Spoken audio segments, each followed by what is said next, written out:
Hello, ladies and gentlemen of the internet and of YouTube. My name is Skajarmas, otherwise known as Tone Shift, and we're doing something a little bit different today.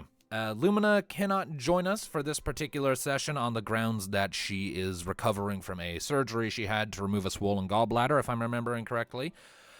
So we've been going without sessions for several weeks as a result of her medical issues and my tongue explosion that happened that would take far too long to explain. But I'm back in good health, Lumina is still recovering, so we decided to run a little one-shot that exists primarily to playtest a homebrew job that I made for this system, while also just, futzing around and exploring another aspect of the setting and its history that was touched upon in the main game, but not fully explored. With me today, we have our full cast of players for this one-shot. We have that Hades playing, if you will give me a second so I can remind myself of everyone's names. We have where did I put all the names? We have Hades playing Ranvasar, a female Viera black mage. Hi. We have Tom117Z playing Vral Lenas, a male Viera watcher, the original job we're going to be playtesting today. I'm a dude? What is this? It can't be happening. Wait, I'm a girl? How did this happen? Yeah, you kind of did a little switcheroo there. And last we have Darkness playing apparently Semranai, or Semran, which is for short, a Clarin samurai. Hey everyone, I'm back. Samurai. So, Samurai. as our assortment of players can attest, and the races they have, this one-shot will be set back during the days of the Koalit Scourge, down in the jungles of the Somlana Empire, many centuries before the beginning of the modern campaign. You have all, for the last several years, been undergoing rigorous training deep within the jungle, learning the tricks of your various chosen trades, watchers, elemental sages, Brimesian knights. Your training has been long, arduous, straining, stressful.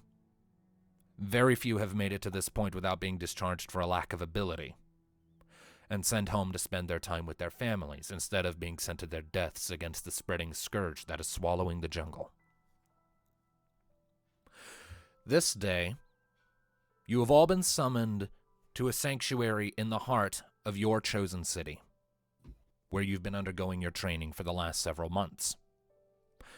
Your instructors have deemed you all ready to undergo a final examination, to join the front lines and take part in the continuing struggle against Hades and the spreading corruption of the Koalit Scourge he has brought with him, the corruption, the rot that swallows huge swaths of the jungle with every passing day, claiming and corrupting innocent lives and turning Clarins into Velkers. You stand in the middle of a large, square-shaped plaza hemmed in on all sides by mossy, large brick walls. Statues of owls look down from the four corners, eyes glowing a subtle purple to illuminate the clearing. And somewhere far in the future, certain elf shudders. A series of massive trees are entangled and woven around the structure, their colossal roots forming a latticework of natural pathways and bridges that crisscross and intersect. The calls of various birds and other forms of wildlife fill the air, a cacophonous background din that you have known your entire life, and it would be more unsettling to be without it.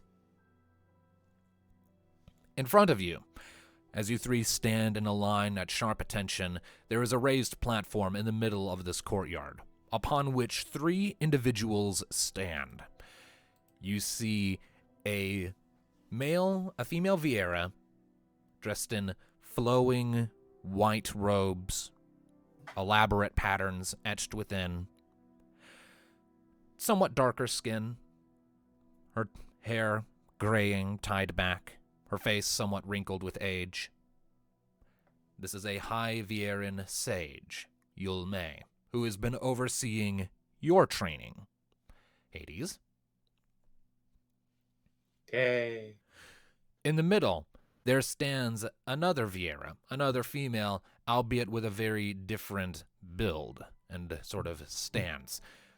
While Yulme has a serene and gentle smile, this Viera has a more blunt, angled face that expresses sternness, seriousness, and a practical mindset with which you have become very thoroughly acquainted in your time working here, Veron.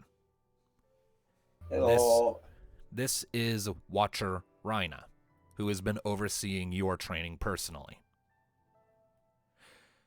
And finally, off to Rhina's side, there is a Clarin, covered in numerous battle scars, his whiskers longer than most others, somewhat twitchy, wrinkles under his graying fur, eyes sunken into his head with age.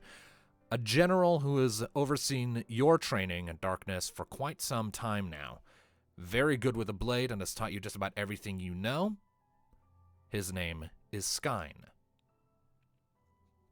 it's a shame you didn't go Ninja Darkness because you could have called yourself Splinter. Ha ha ha ha ha. Yeah, well, that's I know what you did. that's a there. missed opportunity right there, yeah. Yeah, I already got a ninja plan for the future. Right, so at this point, Rhina steps forward, looking down on you three. You have been called here today for the purposes of a final trial to graduate from your training and join the front lines. As you are well aware, the threat Hades poses is immense, an existential crisis that we have yet to face before and hopefully will never face after. As matters stand, under normal circumstances, individuals of your training would undergo your tests alone and separately. But as the situation grows increasingly dire out on the front lines, we have decided it would be for the best if all three of your trials were consolidated into one. A more harrowing test, to be sure, but all the more fitting to prove your viability for what is to come, and to reinforce your teamwork.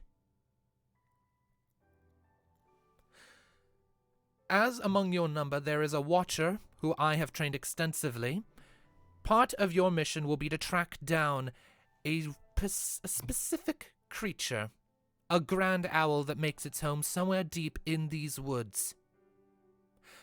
To find it will test your mind. Once you have found it, it will test your might. Emerge victorious and return with proof of your victory. All of you, alive,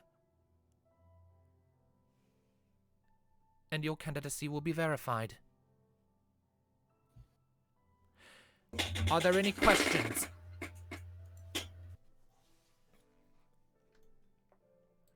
None. So, I have to work with these two. Is that what you're Skyn lets out a gruff snort. You always were a bit of a loner, weren't you? Yes, you have to work with them, and no, I won't hear any complaining about it. This is an army. saying? Should have expected this. Very well then. Even though I am used to working alone. As long as we are granted the opportunity to smite the forces of Hades, it should not matter who you fight alongside. That is true. Yeah, come on, guys. You got me with you. I'll just burn them all. Yulme gets a sort of strained look on her face. Try to avoid the fire if you can. I don't want a repeat of the last. She counts off on her hands. 5? Was it 5? Rhina looks at her. 6. 6 labs I've had. The sixth one wasn't my fault. I want to believe you, but there's nothing to contradict it, and history... You're a very fine mage. Just show some restraint when it comes to the flames, all right? Yes, ma'am. I'm loving this already. Can I just say that? All right. Skyne sort of crosses his arms and chuckles, shaking his head. Sages. Never get tired of watching you flounder over yourselves. Anyway. We're to give you a direction to start in, but after that it'll be up to you to track your quarry. If you counter any threats along the way, count them as part of your trial. But, Yolme picks up, if you encounter any of Hades' forces, anything corrupted by the Qualit, you are not to engage them. Observe if possible, but if compromised, withdraw. Thrall looks distinctly displeased by this proclamation, but doesn't argue. Let's see here. I'm just gonna roll a thing. Ronva just pouts. Okay. Rhina notes that I'm well aware of your interest and indeed your eagerness to face off against these creatures. But we need to be sure you are ready first, and recklessness is a surefire way to get yourself killed. Understood? Understood. Good. Now, to facilitate your survival on this matter... Rhina nods over at Yolme, who approaches the group with a pouch in hand and passes it to fucking I forgot the name already. Hold on.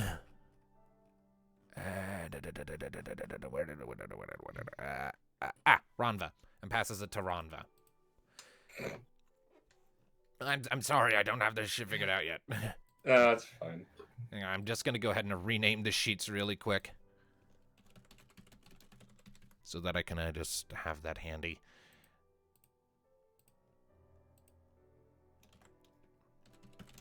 Because this is all kind of slapped together very quickly, so there might be some growing pains here, and Darkness only just gave us the name of his character like a minute ago, so... Well, at least it's easy to remember. And you have no idea how long it took me to come up with that. Yeah. I just went into a Viera random name generator. Same. Well, sadly, there wasn't one for the Clarence, so... Alright. I just come up with my own. Wait, hold on, no, that's wrong. Ren is Tom, not Hades. Okay, there we go. Alright. Alright, so, in the pouch, you find 6 potions, 3 ethers, and a single phoenix down. I'll take the Phoenix down 2 of the potions. We can put those in on me. Alright. I'll take 1 ether. The other 2 can perhaps go to the Black Mage if you don't have any objections. I have none. So, I guess, gotta put those in the inventory. So 2 times potion, So, 1 times Phoenix down, 2. So, 1 times. so was it you get 1 ether and I get 2?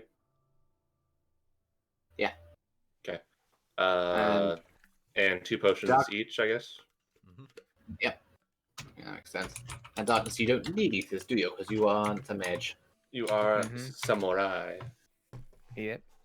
You're a And who bishy wants batty boy. and who wants the Phoenix down? I'll take it because I have cure and all that. So, Okay. so Yep. You're technically the healer of the group. technically, though, he wouldn't call himself that.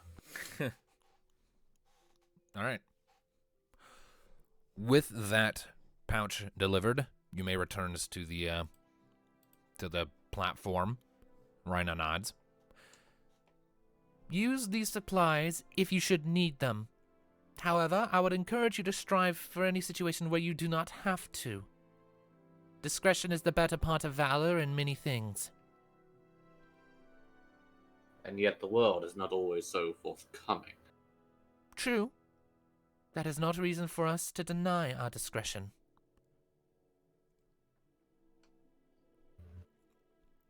Anything else?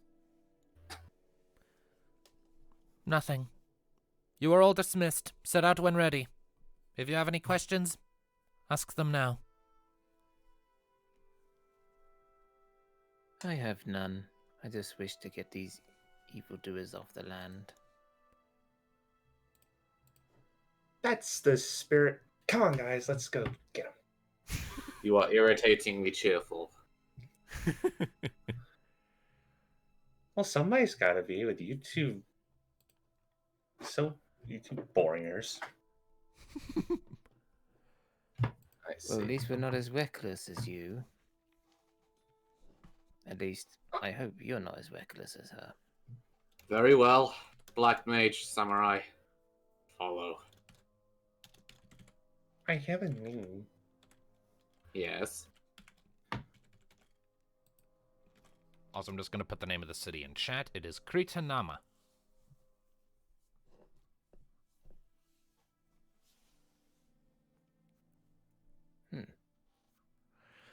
All right, so you make your way out of the courtyard and emerge out into the rest of the city of Kritanama. It is not the largest city, and it is very much devoted to the military efforts of Clarin and Viera both. The population is largely a mix of the two, going about their time. The buildings all have the same sort of general architectural style of mossy green bricks, sort of stacked together in these sort of vaguely pyramid shapes, with plenty of wooden platforms jutting out from around the trunks of the smaller trees that are peppered throughout the city's grounds, usually where the Viera make their homes, while the Clarins are content to be closer to the ground. And indeed, as you understand it, they have a wild network of underground tunnels that crisscross underneath the city, with various entrance and exit points that they often make use of, many of which are secret in the event of a siege, so they can maneuver around any enemies that get in more effectively.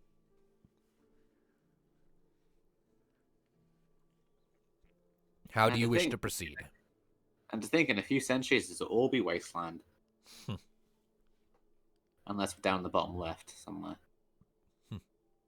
Territory. So going through the city.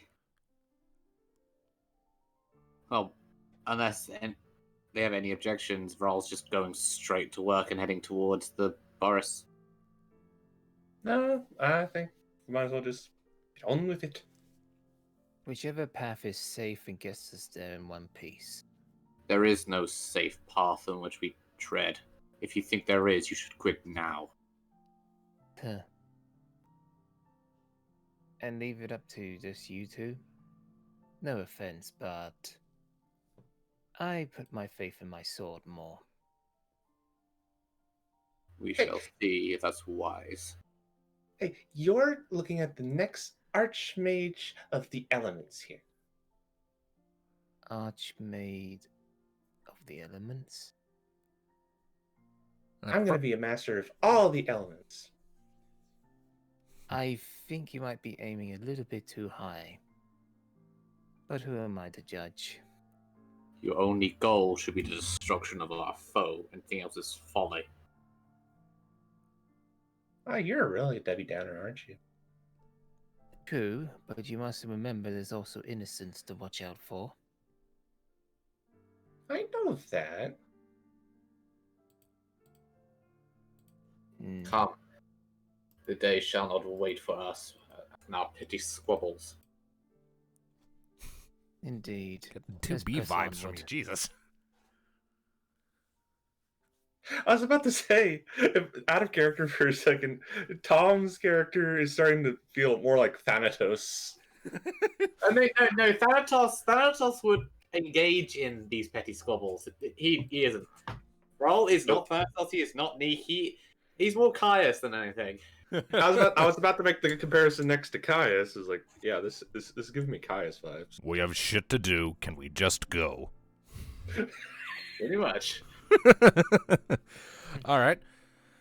Well, you make your way for the city gates, and shit, they pass they open up before you without incident, without a fuss. The guards sort of give you nods as you pass. You've been out in and out of these gates many times over the course of your training, and so the guards recognize you as you pass. Rhonda waves to them all. One of them winces and sort of rubs it at the back of his neck a bit, but just kind of focuses away. You make a finesse check for me, please, for memory. Who? You, Hades. All of us? You, Hades. Oh god. Shit. I gotta get my sheep. We got someone he knows or she knows. Roll 2d6 plus finesse, right? Yes. Oh, yeah, Wait, easily. You only needed a 6. So, you look at this person and it immediately... Oh, right. This is the person... This is one of the guards who's coming to put out the fires at the 6th one, at the 6th workshop. You remember, like, he got singed on the neck or something? And she slowly starts whistling and looks back towards the road. Did you do something Your character's- responsible to that guard? Your character's like a mix between Alistair, Kyra, and bloody Athena. I mean, honestly, I didn't take any inspiration from any of the characters that we've had. Honestly, this is based off another character I've written for a story. And yeah, she's more of the happy kind of, a little bit klutzy kind of mage. Oh, as long as she doesn't go Leroy Jenkins and full-on Aston, we should be fine. In other words, she's Vral's foil in every way. Because Wait, she's one fire mage. she's that's what? enough. Vral's foil. Anyways, so... Yeah, Sam and I just asked her a question. Yes? Wait, what? Did you do something to that guard that was this responsible? I don't want to answer that. Come on, we gotta get going. Finally, some sense. Right. I told y'all it wasn't my fault. That was an invitation to keep squabbling. Let's These both are press so onward before I boring. I've regret- got to have some fun. This is press As onward a before I character could regret my sign, day. there's no such thing as fun.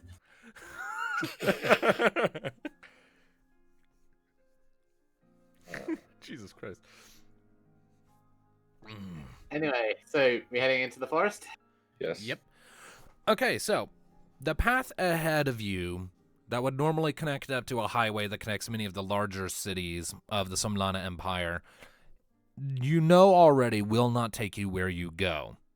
And Vral, as a watcher, you've been extensively trained in the navigation of the wilderness, and so to sort of naturally slip up into a point position, spearheading the movements of the group. As you are going, I would like for you to make me a nature check for the purposes of navigation, to make sure you can keep tabs of where you are and where you're going. Alright, luckily I put 20 in there. Good. That's, hold on, I fucked that up. Yes, you did. That should be a plus, not a underscore. Oh, Critical. There we go. well, oh shit. Okay. Dang, critical. First Critical critical success. success. Okay, yeah, Oh, you fucking about. yeah. You are not getting lost. You know where you're going. You know where you are. You are A-okay. You feel like you've done this a trillion times. You know this force like the back of your hand. For a second, you think something new is on your hand, but no, it's just a fly, and you flick it away. You're good.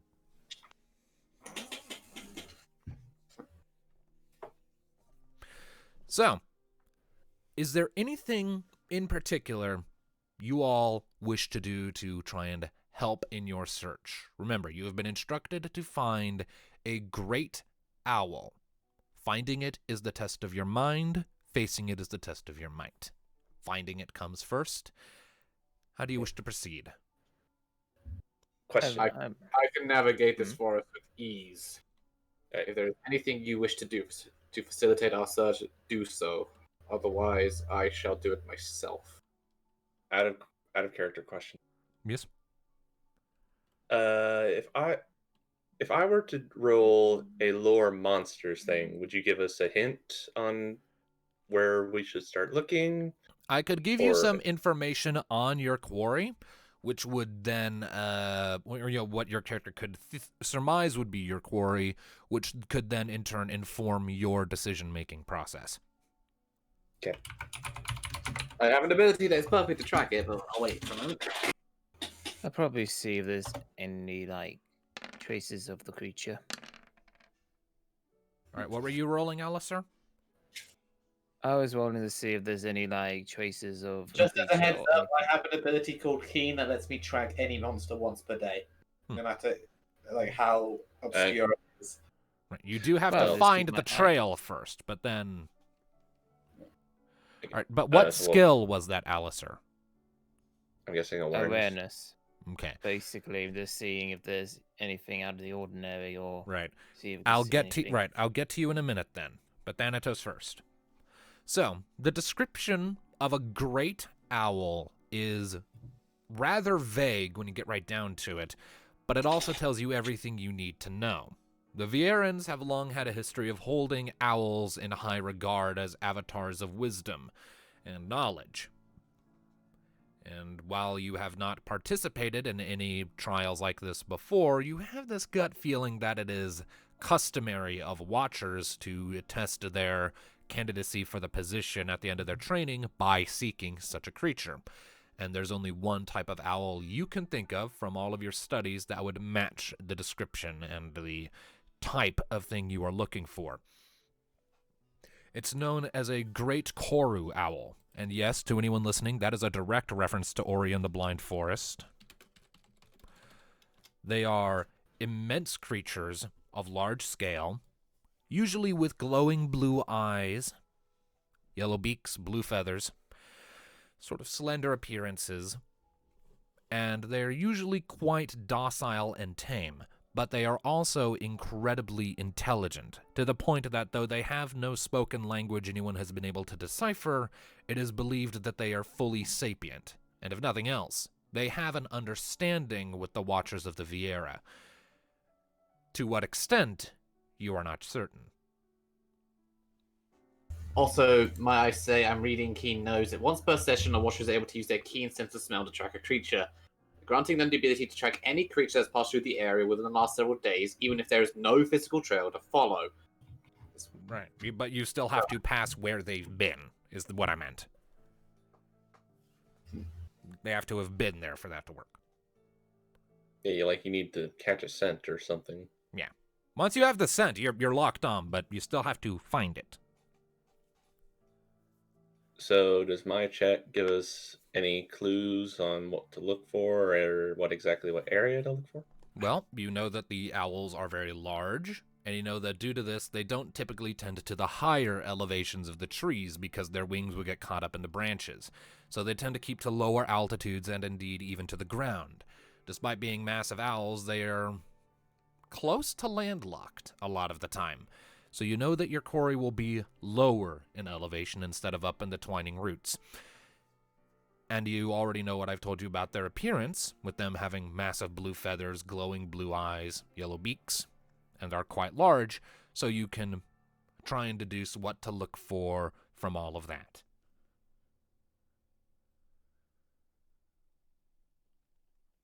Okay. So, low to the ground, look for big blue eyes, and don't bother looking in the trees because they don't like them. It is gratifying to know you have basic knowledge of what lies in this forest. Hey, I do my studies. Color me surprised. All right. Now then, Alistair, with your awareness check, if you do not mind, I will retroactively apply that to the descriptions that Ronva just gave, if that is all right with you. Darkness.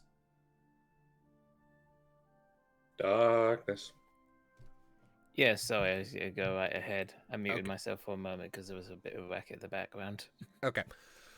All right, so with a 10 awareness, looking for the signs that Ranva spelled out to the rest of the group, it takes you a while, and you're out in the woods following Vral for a while before eventually you are able to spot, you think, clustered in some bushes up ahead, maybe that's a blue feather there? Ah. Whoop, I think I found ourselves a clue. Huh? Take a look. Blue feather. We're definitely getting close. Potentially from a great owl. Let me see it. No, Vral doesn't give it over. This I can use. No touching. Oh, I mean, you think he knows? All right, so you take a few whiffs from the feather. It's a strong scent. Definitely avian. Kind of sweet, as if this thing has eaten plenty of fruit. Watcher is bloodhound confirmed. You pull back after a second, sniff at the air a little bit.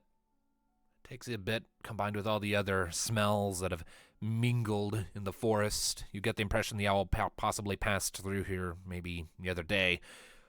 But you have a direction. It flew to the north and the west. Northwest. There our prey lies. Wow, you can tell that from just a feather? He just gives her a look to say, well, duh. I mean, I knew Watchers impressive. had good sense of smell. That's pretty cool. Kind of weird too. He didn't answer, just turns away and starts walking northwest. Well, wait for us.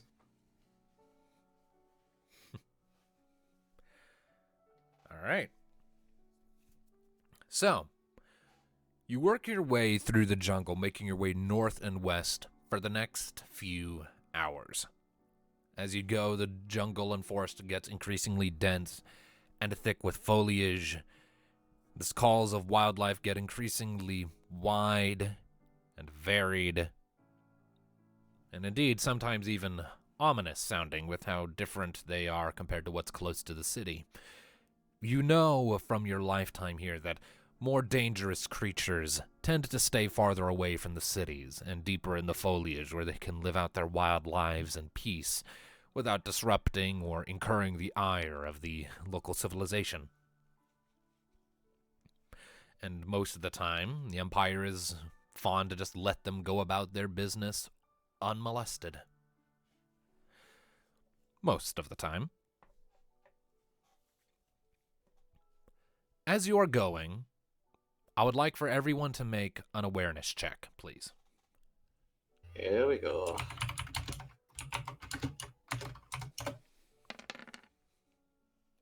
Jesus, 14. fish. Alan. She pays attention. Yeah. She's not that much of a scatterbrain. No, I'm not saying she is. I'm just impressed. That was a very high roll. I'm not saying she is either. Vrol is. I'm All not. right, and darkness. Awareness, please. Nope. Oh, shit. Seeing as he and Alice have much in common. So, darkness is the only one who doesn't get it. But, And what is it? well, Vral and Ranva, as you are making your way through the woods, following Vral's lead as he follows the smell of the owl,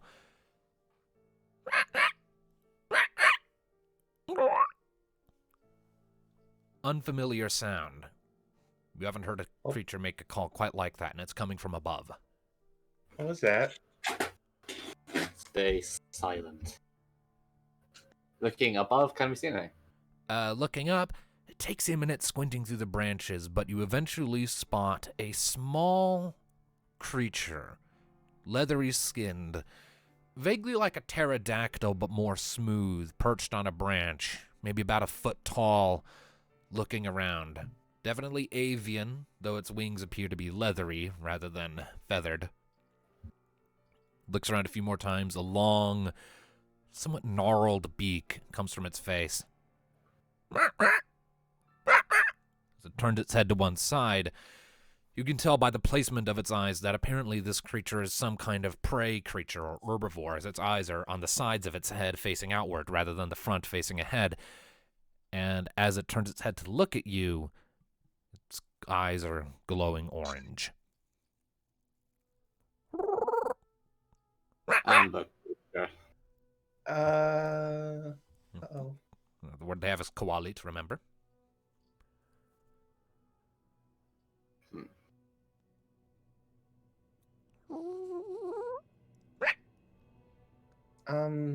Frog glared at it.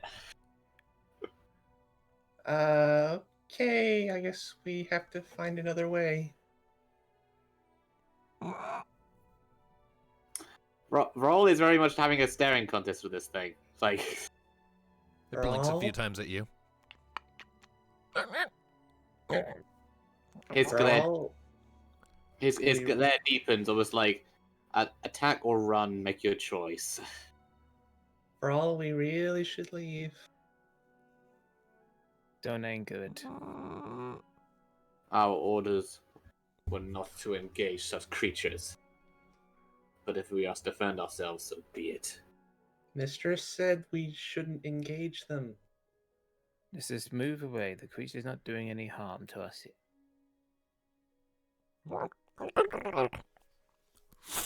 Its wings fan out. If it follows us, kill it. And it's gonna start walking away. All right.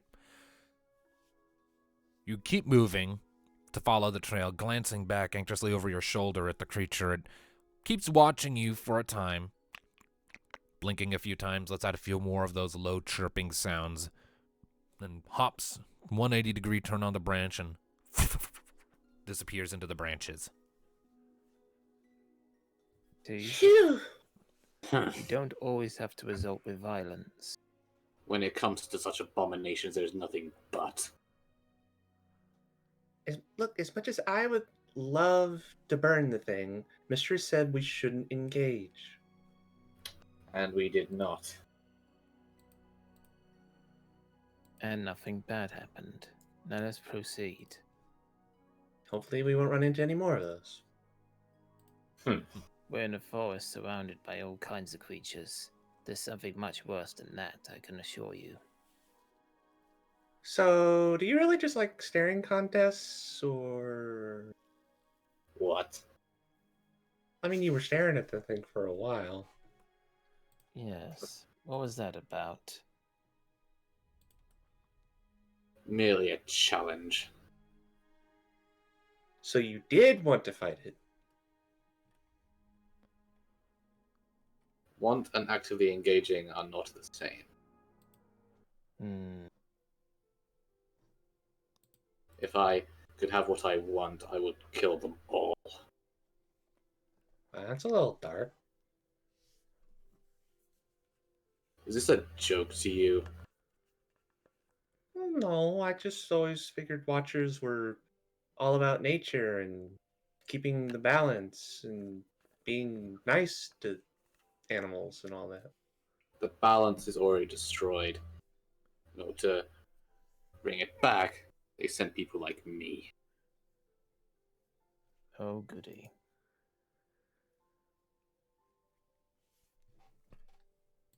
You really need to lighten up a little bit. I will lighten up, and our world is not on the brink of collapse. You see, if you think like that all the time, you're gonna get all grumpy. Kind of like that. I am not grumpy. You're a tad bit grumpy. You are irritating. And you are troubled. You know, a few of the guards said that back home. I sympathize with them. Mm. All right. Well, following that, you continue to carry on through the woods, following the smell of the owl through the woods. Your trail takes you down a bit of an incline into a somewhat lower elevation part of the woods where it becomes more thick with bramble and patches of dense foliage and plants and thorn bushes and low-hanging vines that make traversal very difficult. If everyone can make a cumulative nature check for me, please, to traverse relatively unscathed.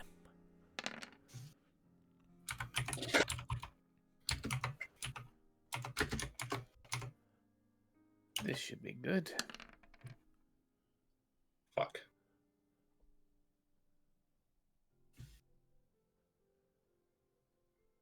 And it's doing the load thing again.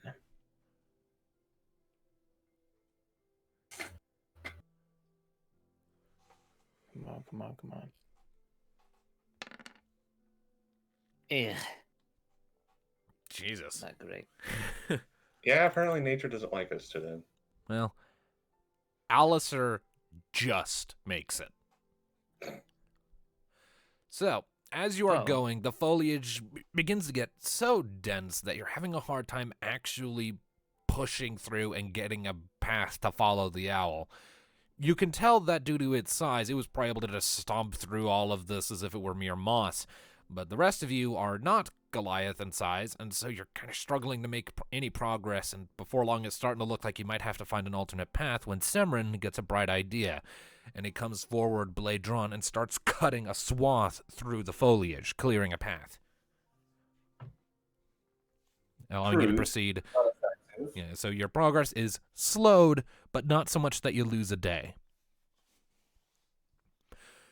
Eventually, it is getting on towards evening. It was morning when you left the city, and the sun is starting to touch the horizon, casting these orange rays of light throughout the forest as the light pierces between the various trunks and the canopy.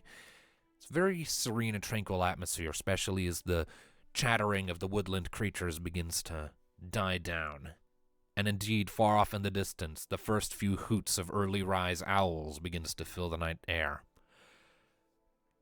Your lower descent comes back up to a more steep elevation. You climb that for a time, even now able to spot the whatever's left of the prints the owl left as it clawed its way up, following the path. The terrain levels out after a short time before an even sharper incline juts upwards, up ahead, like a plateau, rising up to another densely forested platform far above you. This is not a slope you would be able to walk up, however. It is too steep. It is rocky and covered in moss and vines, and plenty of mushrooms to boot. Vines can be used to climb. Go ahead and make for me an athletics check. Athletics. Something else I put 4 in. Haha. I would imagine a watcher having. Yeah. Like There curious George hunting a banana. You all watch as Vral just hauls himself up, no problems.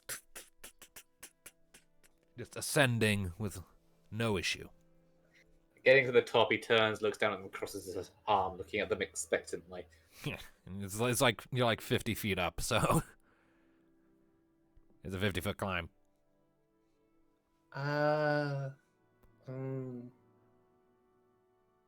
Song. I don't think I wore the right shoes for this. That is unfortunate to hear. Well, I'm not going to stand around doing nothing. You can Might as try well to... give it a try myself. All right. Athletics check from Semron.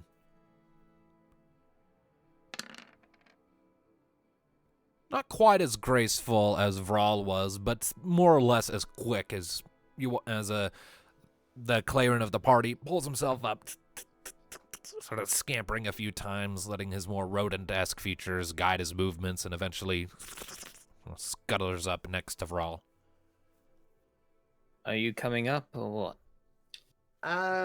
Yeah, sure. Just give me a minute. Fair enough. We can shit. wait. Right. That's Sorry. okay. Forgot the dash. Oh. Do you not have any bonuses in athletics? Oh, no. Oh, dear. She's a mage. All right, so that is not sufficient. So, Ronva, you go to try and climb after them. You try to like sort of emulate what they did, and you make a bit of progress. And then you mistake a mushroom for a handhold. Your hand finds it comes away, and you just slip down and hit the ground on your butt. It hurts. Bro raises an eyebrow. I could go down and help her. If need so. And how would you intend to do that? It is a 50-foot drop minimum. Either guide her or try She to find an easier path. she pouts and goes to try again. And this time she makes it. Yep, Cling to the wall. Yeah, so you sort of you crash down a bit, like almost like a cat or something. You give your butt a little wiggle before you pounce at the wall. You grab on, and you start hauling yourself up. It is slow going, but you're making more progress. You know not to grab the mushrooms this time. You stick to the vines and the denser patches of moss and whatnot. And eventually, As she's getting close to the top, Rocco sighs, shakes his head, and then leans over the edge to hold out a hand to help her up. yeah, and the last stretch, grab Rawl's hand and you get pulled up onto the edge. And the front of your robes are just covered in green stains now. Oh man. Just wash these two. Well, at least you made it up. Let's go. If you ever wish to change job to a green mage.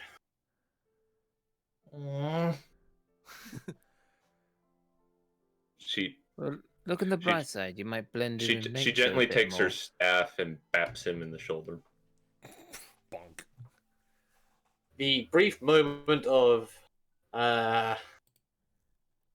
what's the word? Humor, I suppose let's go with humor, quickly is replaced with his usual scowl. Let's go. Congratulations. You made him pouty again. All right. Eh. So, you work your way north through the foliage. Simran has to take the lead again to cut his way through the densest of it. And as you're going, sound reaches your ear. The sound of running water. Plenty of it. Huh? And the distant sounds of the birds and other wildlife get quieter as you're approaching. Up ahead, the trees begin to thin out, and you realize you are about to step into a large clearing at the heart of this large plateau.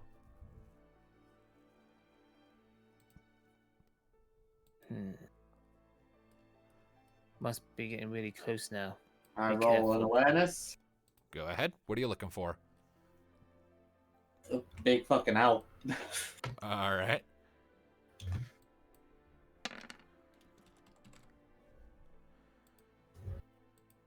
I mean, it's not exactly hard as you come up to the edge of the clearing and look in. You see multiple 7 different streams of water pooling in from a massive slope of stone at the back of the plateau. All of them coming in to form this small lake in the middle of this clearing. An island rests in the heart of this little lake with an arch of stone on it upon which the owl resides. Surrounding this little lake are various formations of rock, including various spikes of stone that come up almost like fangs or teeth. And on 2 of the formations, just sort of casually lounging as if waiting patiently, you also see feline figures, large in size, with long, waving purple whiskers coming out of their cheeks. Coerls.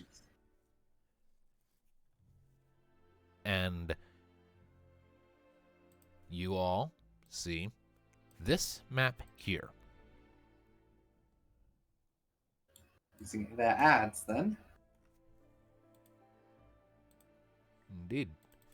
Give me just a second for that. That is a very nice looking owl token. Yeah. Well, we found it, but also found more trouble. We must Yeah, be very careful.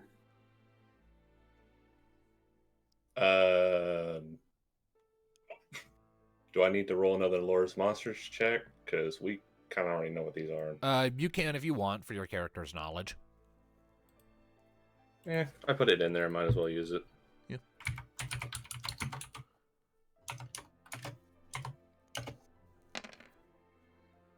All right. Ooh. So, what you know about coeurls is that they are largely solitary until they've mated, whereupon they stick together for life.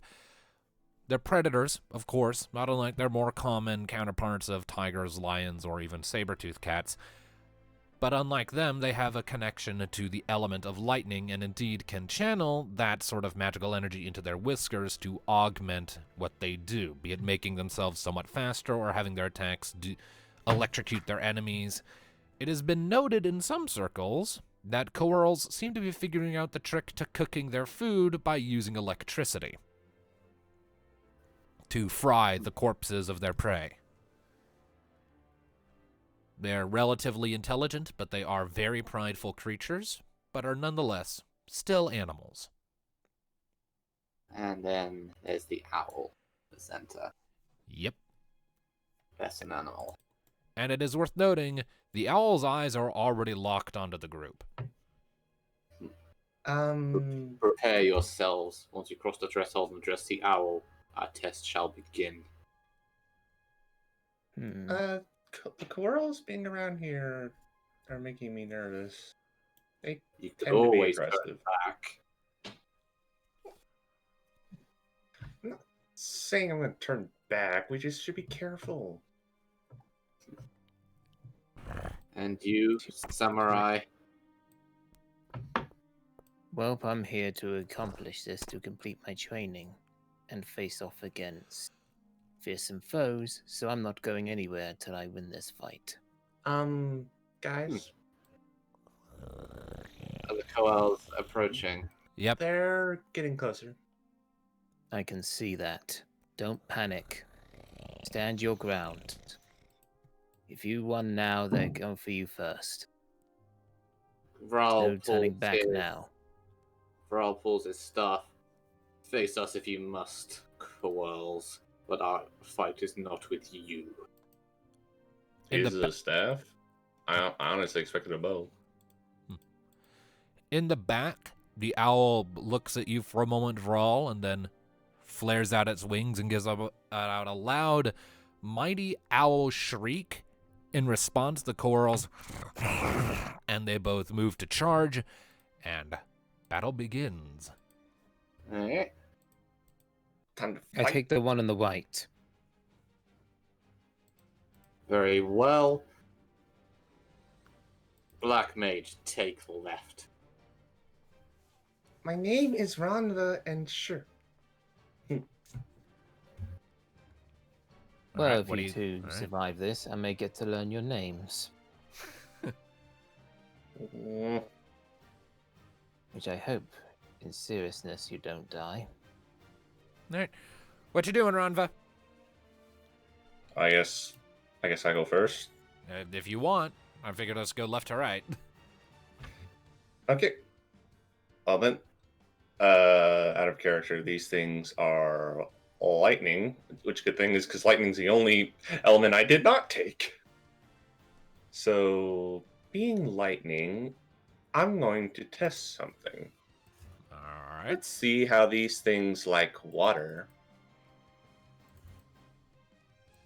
So, -5 to MP. Roll 2d6 plus 3 times my power. My power is a 10. So 30.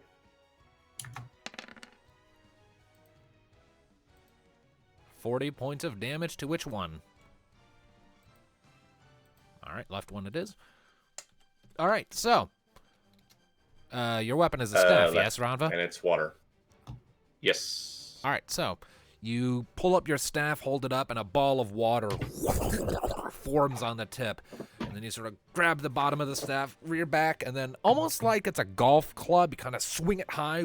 The ball of water launches off, flies over, splashes against the coral. The coral shakes itself a bit as it slid back a couple inches from the blow.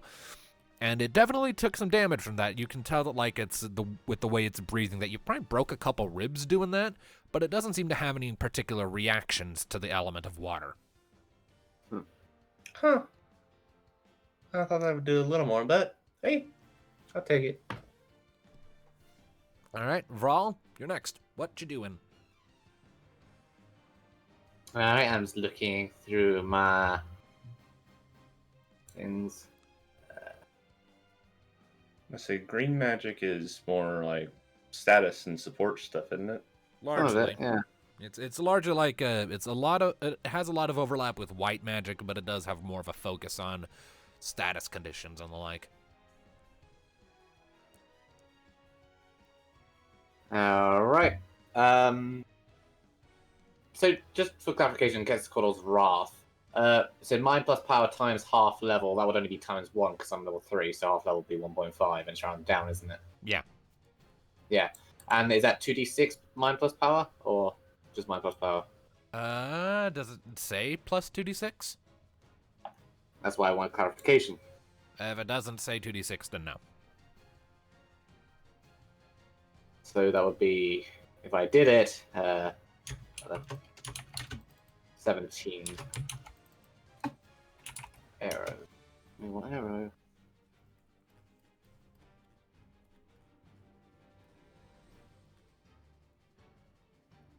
I mean, I might as well use it because it's a multiple target thing, and another thing is the owl. So sure, Quetzalcoatl's Wrath. Alrighty, and how much damage does that do? 17 Alright. to both. Alright, so you lift up your staff and you thunk it down onto the ground, internally sort of calling out to the guardian force of the Viera, and after a moment there's sort of this swirl of dark blue clouds around you that then rapidly expand out. They wash over the corals as they're advancing, and there's this ripple of force as it hits them both. They both sort of have to pause a bit to weather the force of it, but they're still coming, though the one on the left is looking pretty hurt after that. All right, and Semrin, I do believe it is your turn. Yep. All right, Samurai, let's see what you can do. I was thinking of using Pummel Strike on the right one. Right, Pommel Strike, what does that do? It's an instant action. It allows me to, once per round, make a force or finesse check with +2 against your opponent's force wall. If you are successful, your target is paralyzed infected with the stats effect sleep. Even So you stun them. yeah, pretty much stun them. Which, according to this, if I'm reading this right, it doesn't wear off. Huh? It would Does wear not off. wear let's see off here. in 4 rounds. Well, at least It's not the normal, 4 rounds. and it's instead normal, lasts for several long minutes. 4 rounds. Alright, yep. 4. 4 rounds is the usual Okay. length of a status effect, but this would last for several minutes. So Ah, It's basically, it just doesn't wear off. Damn. yep, pretty much. So what do I have to roll for that, or does it just happen? well, let's. Force or finesse plus 2 extra. Okay, so You're make moving your right choice: up to it. force or finesse. And Oh, you have to and get then in add close two for this. force. Normal. Mm-hmm. Yeah, name of the bud if you're Can blind. he? Can you get close enough? Yes, you can. Alright, Alright, so move. You need to be a 12. Need to be a 12. alright. Beat that Just to 12. double Red check, one. because people were talking multiple times, what do I have to roll? Your force or your finesse, and then add 2 to whatever you roll. So whichever one's Ah. better, then add 2. Okay.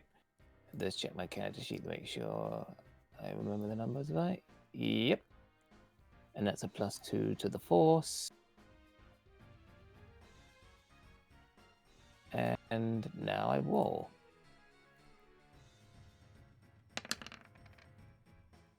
Ooh. Oh, that works. All right, so you come charging in, drawing out your blade. The coral lowers its chest to the ground. Its whiskers begin to lash around as if it's ready to strike.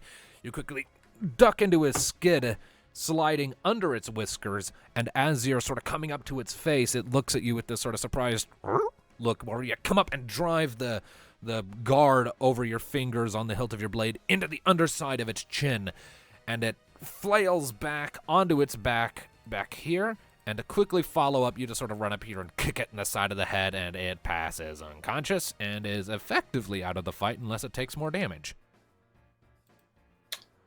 Wow, One's down. Done. that was quick. There is I yet tend another. to knock out my foes more than kill. Remind me never to get on your Understand. bad side. Indeed. Anyway, I think it's that thing's turn. Yep. It is now time for the other coeurl, which is none too pleased with the damage it has taken. And let's see here. Probably gonna go after the one that did the most, or me. Well, considering you just knocked out its mate, probably you. Yeah, it's not going to take too kindly to Semron. It's going to bound over, and it is going to use Pounce. Wow. Look, a cat attacking a mouse. What is your avoidance there, Semron? Double check. My avoidance was last time Probably I not remember that. was 8, so it definitely hits. That it does. Yep. My avoidance is 8. All right, and your armor, remind me? My armor is let's see, 8. Although there's also 8. All right, so that is its heavy hitting attack, and it thwonks you for 41 points of damage. Also, I need you to make an opposed force check against it. Of course.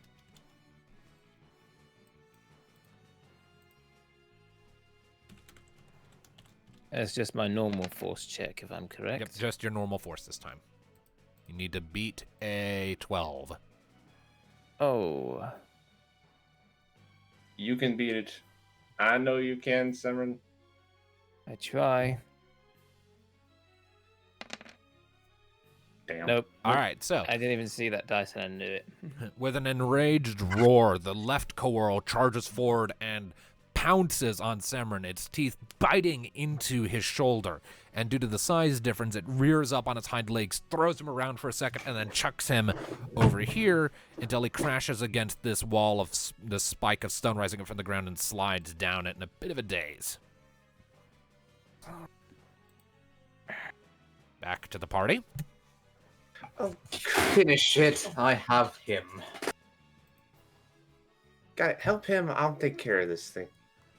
I believe I just said that. I know. I'm just saying it for dramatic reasons. He glares.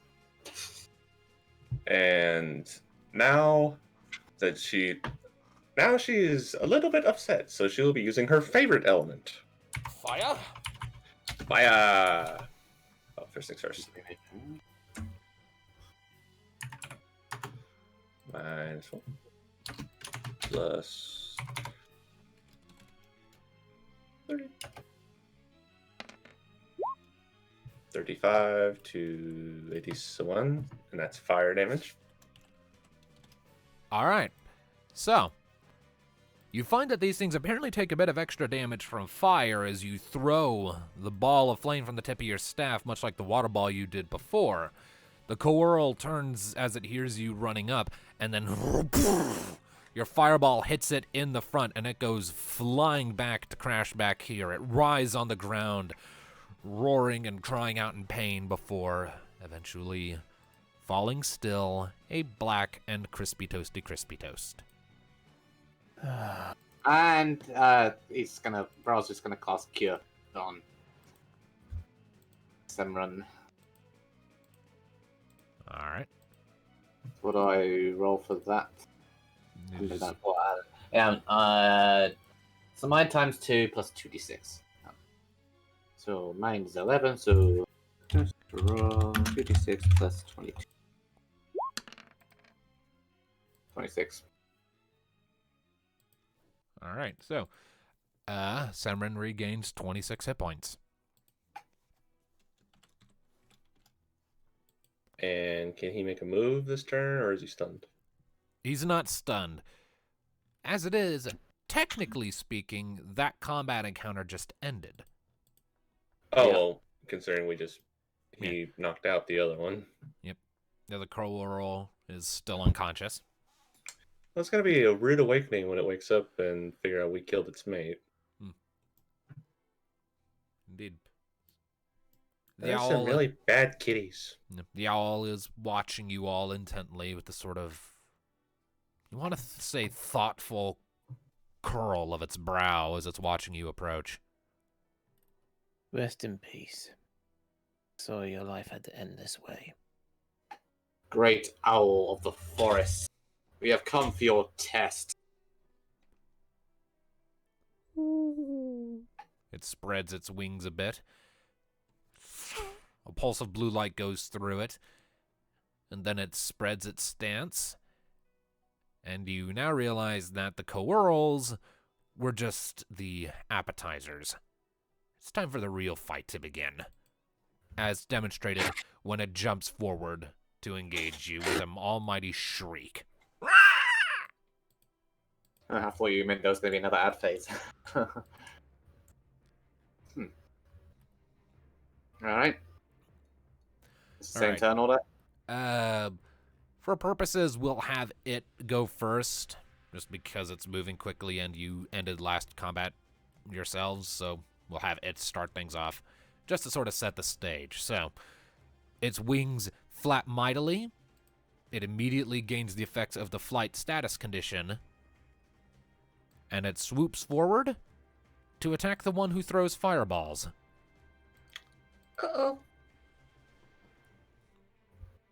So, let me just roll its accuracy here. Hold on, I think I got its accuracy and its avoidance backwards. Yeah, I got its avoidance and its accuracy backwards. That's supposed to be a 4. Well, it's gonna hit either way. Rompa's avoidance is only 5. So yeah, it pretty much can't miss. Alright, what's your armor? Armor or magic? Regular armor, I would specify if it was a magic. 4.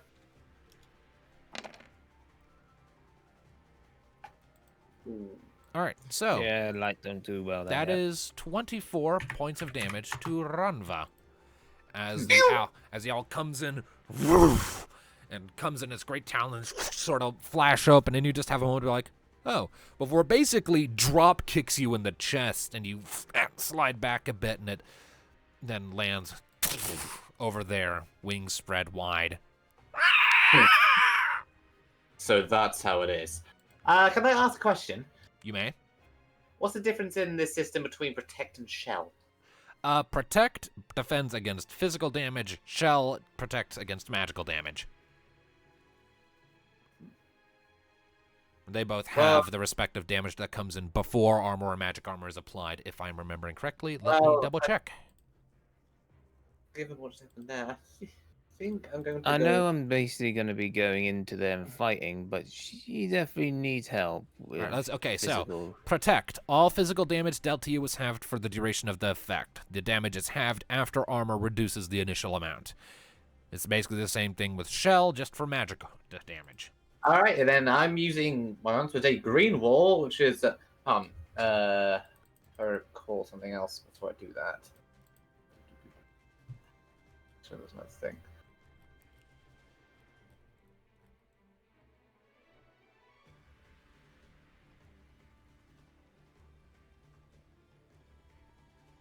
Yes, And because my arcane staff has a quick cast, there's another once per day thing. I can just cast it straight away without doing a slow action. I'm not sure that's how quick cast works. Let me double check. No, quick cast just means you don't have to charge it like you normally would. Like if you didn't have quick cast, it would be a slow Well, action. basically, Oh with well, quick we cast, you don't have the slow fuck, action. we've been doing quick It's cast instant. wrong the entire time. Wait, Have what? you- I'm looking at it, and it says, regardless of how they look, all arcane weapons possess the special property Quick Cast. Once per combat, a Yeah. character using an arcane weapon may activate this property as an instant action, causing the next spell that cast to be treated as a standard action instead of a slow action. We've been doing it wrong the entire time. Well, how have you been doing it? But- We've been doing I it mean, where my if you have ability- if you have Quick Cast, your spells are just standard actions, I mean, And mine was an and instant there's no action. once per combat thing. It's just automatic. wait, wait a minute. So every single character we've used that has magic has been based. I mean, We've we been might as doing. well just throw that out. Yeah, might as well just throw that out the we're just window. gonna throw that out. We've been doing it wrong the entire time. Eh, Might as well just stay consistent. Yeah, it'd feel weird to suddenly change that and just change the entire structure of how combat works. yeah, But yeah, but I will no. say, green wall is the ability you're wanting to use. Yes. Yeah. It is not a spell. It's an ability, so it is not affected by quick cast. Huh, I thought it was a... Oh, well, okay. It still... lets you apply an effect that a spell can grant, but green wall is an ability, so it is not affected by quick cast. Well, I guess I'm using the slow action then. All right, so Vral is beginning a slow action, sort of a spreading hands wide, and begins to glow with. Before I do that, he's also going to slightly away. All right, okay. Yeah. All right, so Yeah. Vral quickly retreats, and once he's a safe distance away, spreads his hands wide and begins to glow with green light. That is Vral's turn. That'll go off at the beginning of next round. Ron Vesemrin, what are you guys doing?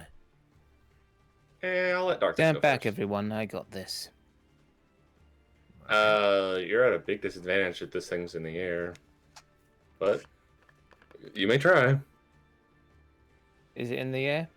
Well, yeah, Yeah. it's flying. Yep, it is under the Damn. status condition of flight, and it will It- have that it's for an the duration owl. of the fight. Guess who has arrow?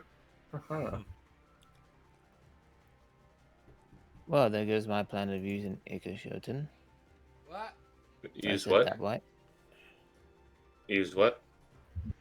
If I'm saying it right, Whatever you're- Ikoshoten. Oh, Ikoshoten. Here, that's what it...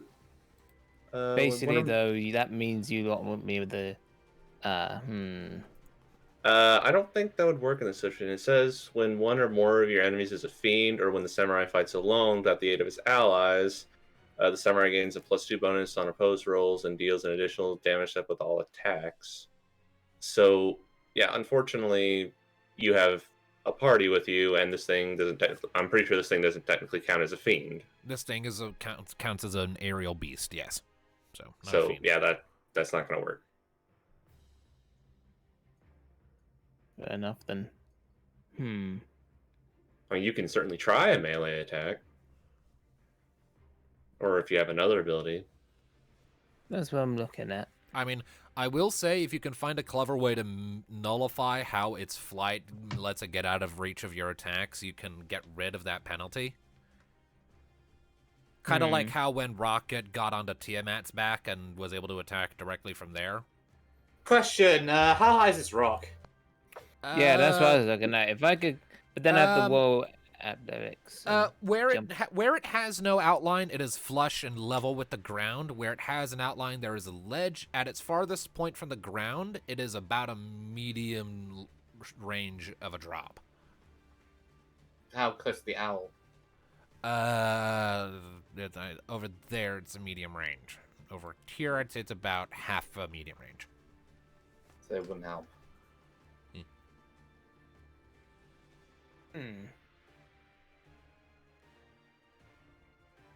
I mean, well, what's your accuracy? 2. So if he were to get up on this ledge, could he potentially jump and attack That's down? what I was thinking. But It would then be again, it would be easier. I would let him try to make the jump even before he got on that, but the DC would be a lot higher. If he spends his round getting into a better position, it'll decrease the difficulty target on that, though. Then that's probably the best option, and just try to Yeah, ease the difficulty. I guess just try to get up on that ledge to get a better range on the owl. All right, let's see here. So that is one medium range. Do you want to use another medium range and have your whole turn just be moving? Yep, so probably get to the best spot I can, which I'm guessing is about like here or here. Either there or there. One or the other. Whatever's easier, basically. They're basically the same. It just depends on what you're doing. Yeah. So I'm just basically putting myself in position. Okay. All right, so you're there now. Ronva, what are you doing? Hold on. Looking at stuff. Okay, so I can't use that on sentient objects. Okay. Well, having been knocked back on her ass, she's going to perk herself back up, be very annoyed, and throw another fireball at the owl. All right.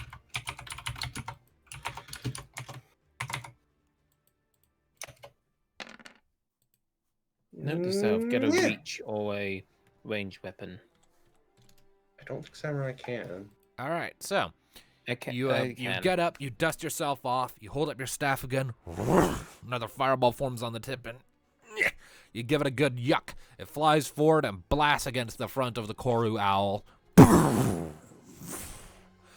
The smoke is quickly dispelled by the flapping of its wings. It has taken 35 damage. It does not seem to have any particular elemental reaction to fire. Wind, on the other hand, yeah, I guess I'll do next turn after it's killed us horribly. Yeah. All right, well, it is now its turn. And I am going to have it.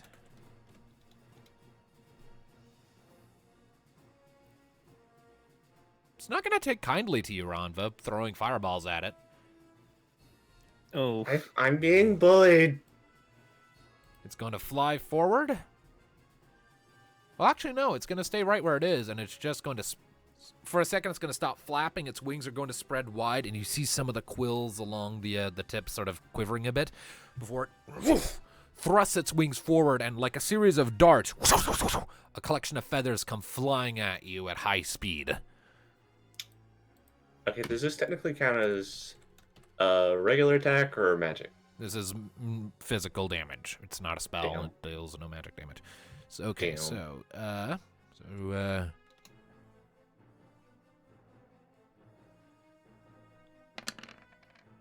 I assume a 12 hits you. Oh, yes. And your armor was 8? 4. That's 39 points of damage to Ranva. That's why I'm casting Protect. All right. A collection of these feathers stab into you, quill point first, like a series of daggers. You sort of fall to one knee. Ah! Ah! Yeah, it really hurts. It's back to the party's turn, and immediately, Vral, your slow action goes off. You quickly bring your hands forward, grab the staff of both hands, and thrust it up into the air. There's a flash of light, an expanding green ring. And Ranva, as you're on one knee, you look down, and a bunch of rocks suddenly slide up your arm. And for a second, like, oh shit, I'm being petrified. But then, like, it sort of, the rocks sort of almost seem like blend into your skin and into the rest of your body. And there's a soft wind now blowing around you as you stand back up. Same with Semrin and Vral. You all have the same sort of rocks rising up around you. And it affects everybody? Yeah. And blending into your skin. Everyone is now under the effects of Protect, yes? Yep. Mm-hmm. And that effect will not fade for the rest of the fight. So everyone takes half damage from all physical damage. Now that is handy. Hey, I'm not done yet. Can I cast Bark Skin on Ranva? Which adds an extra 3 magic armor to both normal armor and Magic armor, sorry. You may indeed cast Bark Skin. And that will be instant, because just the arcane weapon. That reminds me, the Thanatos' weapon arcane. It's Yes. Gemini and has Arcane. It's like Arcane Blade. Oh, like my scythe back Yeah. in Yeah. the regular campaign? Yeah, that's Gemini. That's why I can do Yeah, that. I was wondering. For 5 MP, cast Barkskin. So you gain an extra 3 armor and 3 magic armor. Yay, me! All right. So, after the stone sort of whips around your body, then Vral sort of gives a staff a little spin, points it at Ranva specifically, and you watch as your skin sort of hardens up and stiffens a little bit. But after a second, you sort of get used to it, and your skin appears to now be made out of some really dense and really hard petrified tree bark. Huh. This feels weird. All right, so that is Vral's turn. Ranva, what do you wish to do now that that has all happened? Okay. Let me think here. Fire didn't affect it. It's flying, so I can't use stone. Let's try Blizzard. If you have lightning, maybe, because it's flying. The one element I did not grab. So if it is weak to lightning, I hate. If fire didn't do too much damage to it, I can see. I mean, fire did normal damage to it. Let's try ice. I mean, compared to its overall health bar. Okay, so Okay, we'll double check Blizzard. the things here. Alrighty. Wind wills the next turn. I'll get some damage in. I don't know. Flying enemies tend to not be bothered by wind, Okay, but so we'll see. you sort of you sort of lift your staff up into the air, Ranva, and a big old ball of ice forms on the tip of it, spiky like a morning star. And you give it another racket throw.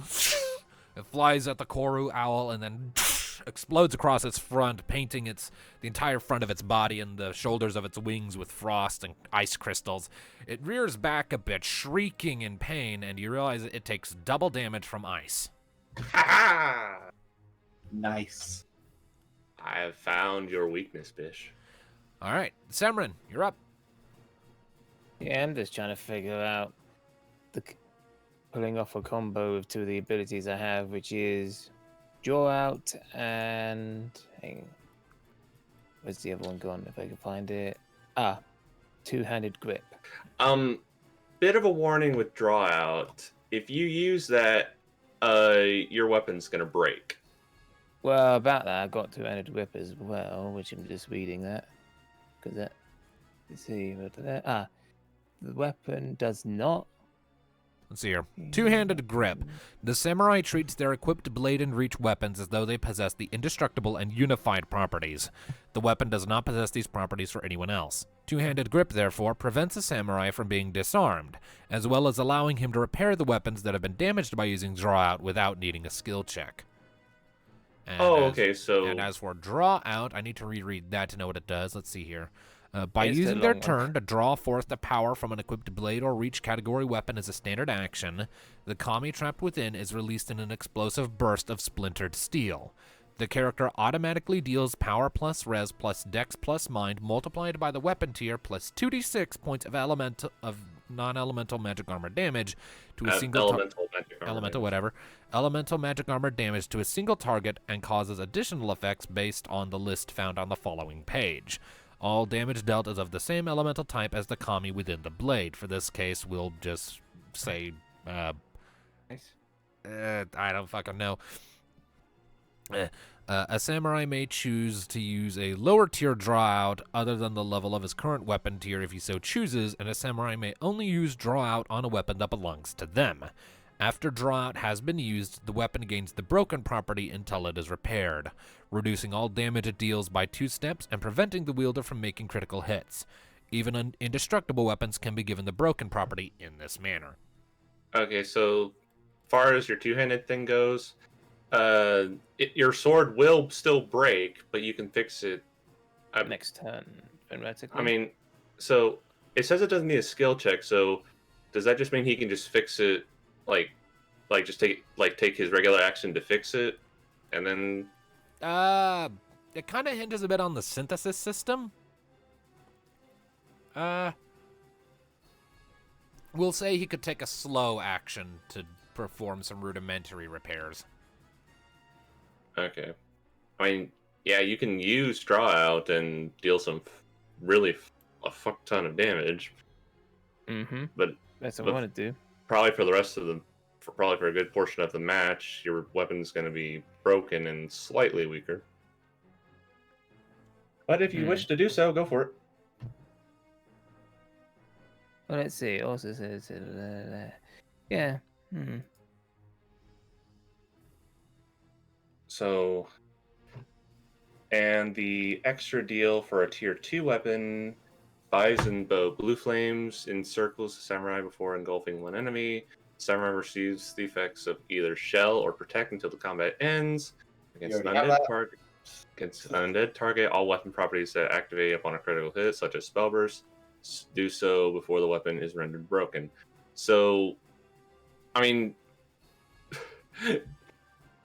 yeah, you can add. Does the green wall, does it only add protect or does it add shell too? The other, I add protect. Okay, so he can do that and then add shell protection as well. Or he could use dispatch and just basically get an extra free attack. So yeah, still good. It's still good. I mean, yeah, if you want to do the draw out, you certainly can. Mm-hmm. Okay, so power plus res plus dex and mind times your weapon Jesus. tier. So yeah, just take all your attributes, add them together, multiply by your weapon tier, which is 2, and So 2d6. basically, just like in one grand total, basically. Basically, yeah. Okay, so what are Alright, all then. 4 of your primary attributes combined? It would be, because 2 of them got boosted by 2, it would be 10, 20, 26, 32. All right, so So I want 30? you to roll 2d6 plus 64. Oh my. For a tier 2 weapon at level 3, that's gonna be a lot. 2d6. And did you say 62? I said 64. 64. 64? Blimey. Yeah. I really do did.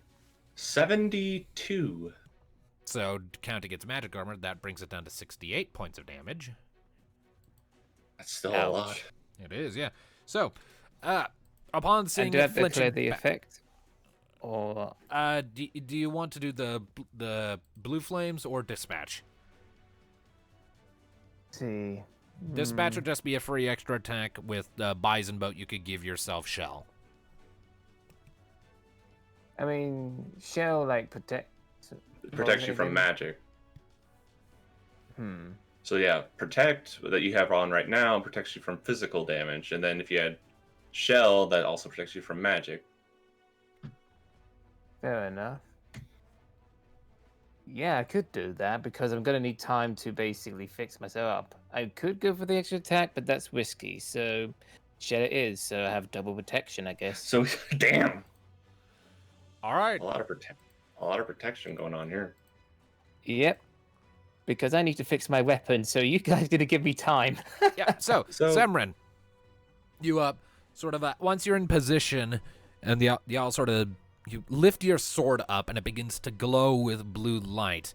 You put a hand on the blade, close your eyes, and then you sort of clench your fist on the blade, and the blade shatters, and the various shards begin to circle up around you like a whirlwind. The owl turns to face you just in time for them to come flying forward and slice into it all over the front, passing the blue light from you to it before it comes drawing back and swirling around you, creating a series of triangular panels of light that completely encase you in a protective barrier before the shards of your sword return to the hilt in a very clumsy and haphazard way, and when the light fades, your sword looks kind of like a mirror that someone stepped on and then put on the floor.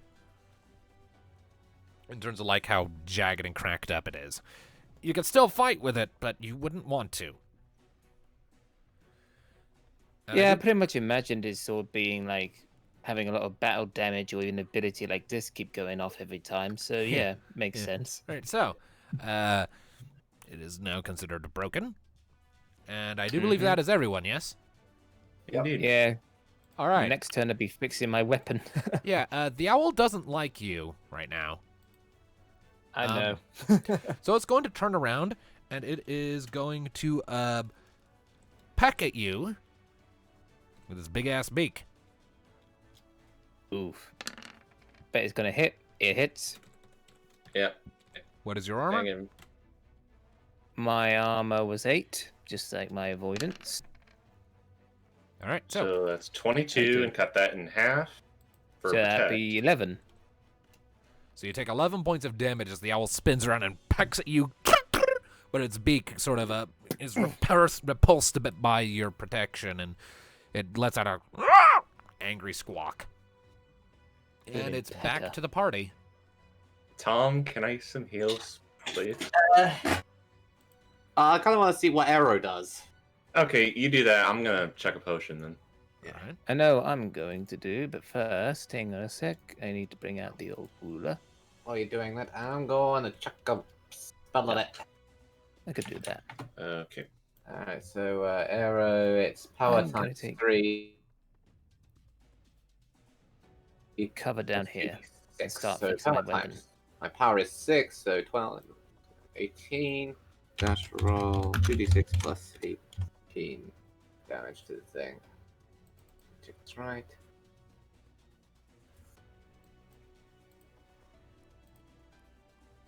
Yep. 26. All right, so you sort of do a small little spin, bringing your staff with you, calling on the wind to answer you. It swirls around your staff, and you fling it at the owl like a razor-sharp gale. It flies forward, a compressed pressure wave that hits the owl, or slams against it. But the way it sort of angles its wings and sort of bears it indicates to you that it didn't do as much damage as you would like. It takes half damage from wind. Ah, bastard. Why can't this be Final Fantasy 3 rules where flying things take more damage from wind? Not quite. Also, I chugged one of my potions, so I got 21 points of health back. All right. And Semrin is beginning a slow action to repair his blade, so that will take his entire turn down where he Which is why I put a 1 in the green line up there. Yep. All right. Well, and so I do believe that means everyone has gone. It is back to the owl. Hopefully I'm hiding from the owl. Well, the owl is unhappy. Unless I have the wall for stealth. Or never mind, he goes over there. It's going to fly over to these two, glare at them, and is then going to fan out its wings and spin. And, yeah. Spin? Yeah, it is, Ah, it's hitting me at short range. yes. It's ignoring all armor. It's going to do force times half my level, so it takes 6 damage. Just outright. What's that from again? Jagged, my armor. All right, okay. Jagged! A watcher wearing jagged armor? Have you met Vrol? I mean, it makes sense if he makes it All right, tougher. 10 to hit both Ronva and Vral. Yeah, my avoidance is 6. So I like it someone 5. hasn't taken much damage here. All right, so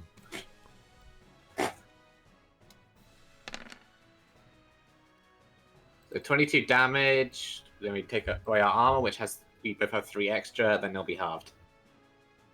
all right, so 32 minus what? Wait, Well, for me, it would be my armor is currently 4, 5, 6, 7 normal armor. So 25, and halved. then so you take 12 points of damage from that. Yep. And Hades?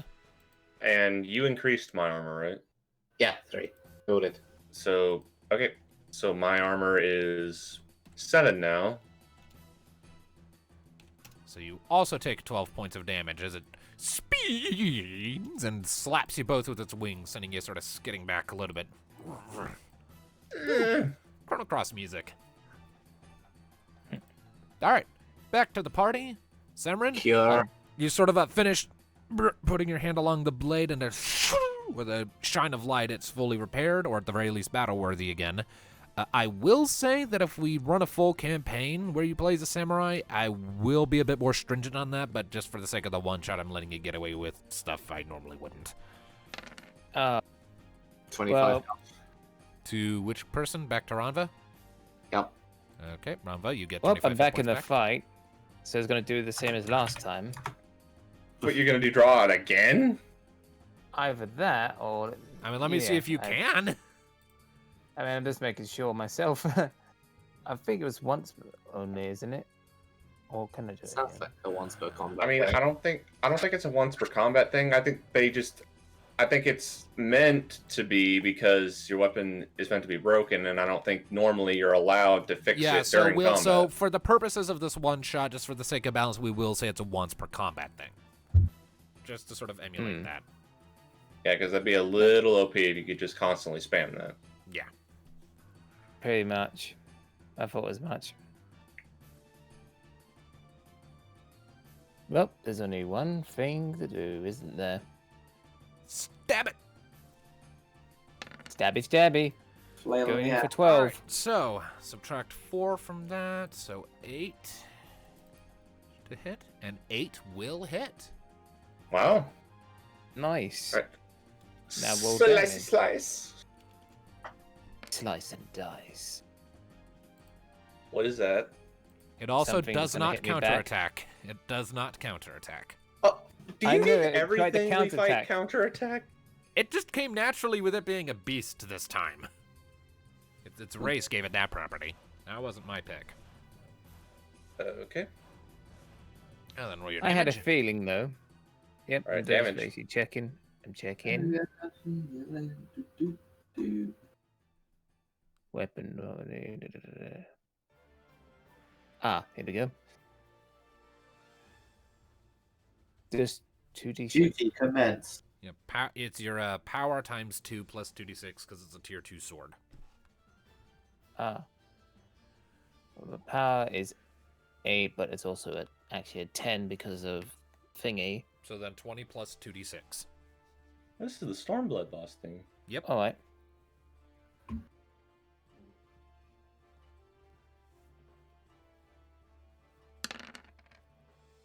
I just remember this as the theme that played after a certain Damn. character called Little Almost Sun. critical damage.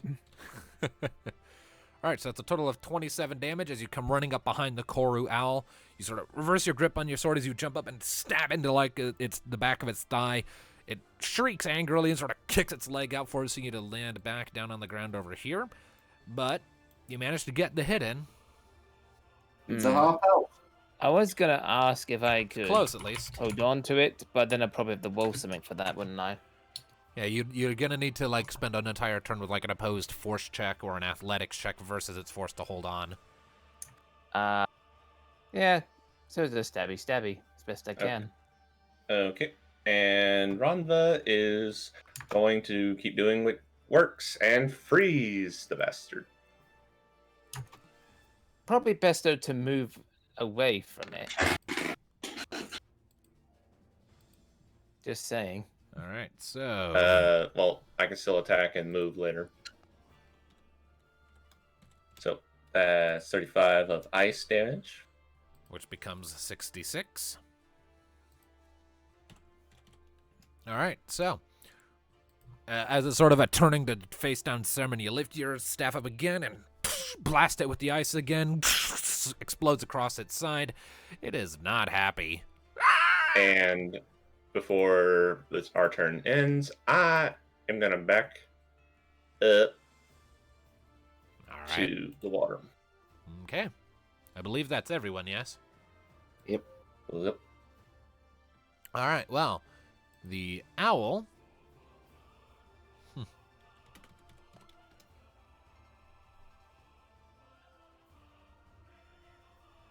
does not like you, Ronva. It's gonna do the wing thing again. Oh no, not again. This is why I You're gonna gave go you into the water at this rate. All right, that is an 11 to hit. That most certainly hits. Your armor right now is 7, yes? Yes. So wait, is it doing the spinny wing deal, or is it using the quills? It is using the quills. Oh. Is she gonna And go into the that's water still or touch halved. the older So ground? that's 16 damage to Ronva as another flurry of feathers flies forward and punches her all over. But it's not as bad as before. Hey, have a 26 back. All right. Yay! All right, so that's Vrol's turn. At least And he gets healed up. I'll let the darkness go first. Okay, All right, I am in Cameron, there. you're up. Do it again. Slice. Mm-hmm.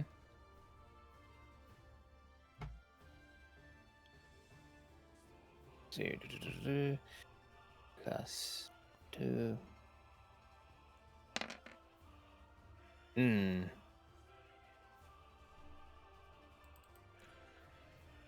No. No, that is not sufficient.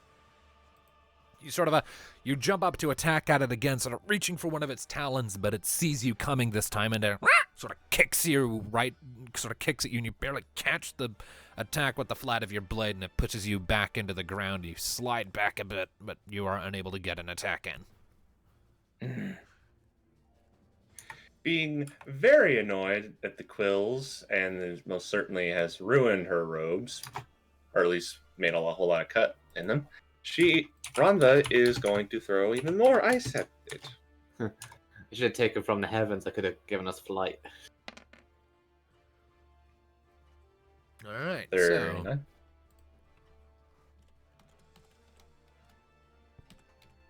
that is 74 points of damage to the Great Koru Owl. Another blast of ice explodes across its side. It shrieks in pain and shakes its head a little bit. I believe that's everyone, yes? Yes. All right. The owl is going to actually focus on Ronva now because it has identified her as the largest threat with her incessant use of ice blocks. She's been focusing on Rhonda this whole fight. All right. So, it is going to come charging in. And it is going to make an attack against you. What a shocker! I mean, is it really a point in rolling for accuracy? It might crit miss. Well, it doesn't. Is this just a peck? Well, I don't know. 22, 10 damage. 10 damage. So you take 10 damage as it comes in and sort of kicks at you, and you sort of take the brunt of it, and it hurts, but your protection shields it from the worst of it. So yeah, 10 points of damage to Ranva. Go ahead and apply that if you haven't already. I did it. Seeing Ronva, this, I'm Vrol's having gonna a tough time hitting it. I need you to shoot it Okay. down if you can. Okay, hold seeing. on. Damn it. Ah. What? Go. Seeing what's happening to Ronva, Vrol's gonna come up beside it and shout to the owl, "Stop bullying the fool!" Just gonna shoot it with an arrow. With an arrow? Just Wait, Aim you for do the have an arrow? wing. I thought You your have weapon one? was a staff. arrow. Oh, the spell. Okay. Oh, the spell. Okay. That's the spell I have. Okay. Please say aiming for the wing. All right, well, that's a total of 10 damage it takes. Well, 10 for 10. You know. Sort of another compressed blast against its back, and it sort of glares back at you. It doesn't really seem to care all that much at the moment, though. Rhonda is going to look past the owl at him and is like,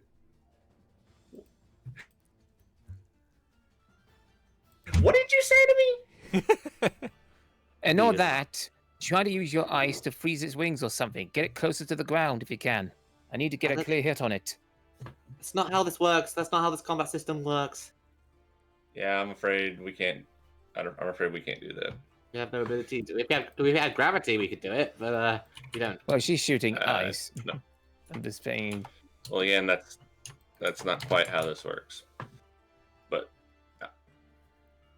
Like game mechanics. Mm. Please.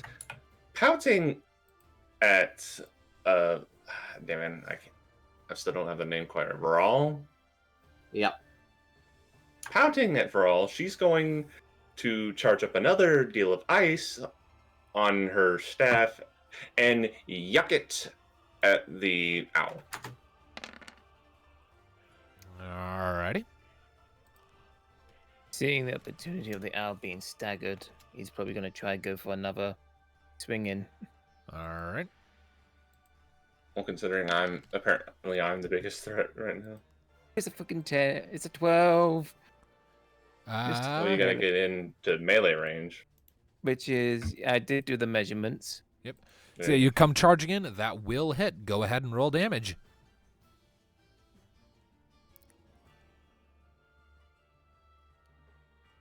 See how much damage I can do. To the mighty owl. Get in there.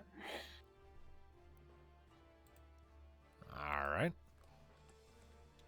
It's 23 damage total. As you come in and jump up as it's sort of staggering from the point-blank blast of ice and sort of slice across the underside of its talons, drawing a quick little psst of blood from it. It's very unhappy. And what shall it do now? It's gonna Probably go spin. all out. Being Yep. It's gonna spin. Does it knock someone into the water? Oh, maybe. Well, I don't think it's a knockback, but Well, you're pretty close to the water's edge. All right, so let's see here. So, Semron, your armor is 8, yes? Yep. I mean, Plus doesn't three. I do I mean, 18 everybody got- damage, everybody? But then I got Was a it everybody half. got the +3 to the armor, so it should be 11. No, 11. no. You're the only one who got the +3 to armor. That was Barkskin. Everyone has protect. That's different. oh yeah, but yeah. Yeah. So Right. I just did my Okay, maths, so- and I take 9 damage because, you Yep. know. Yep. 9 points of damage, so you're down to 69. Nice. Yep. Whereas Hades, I do believe, takes And, 10 points of damage? No. let's see.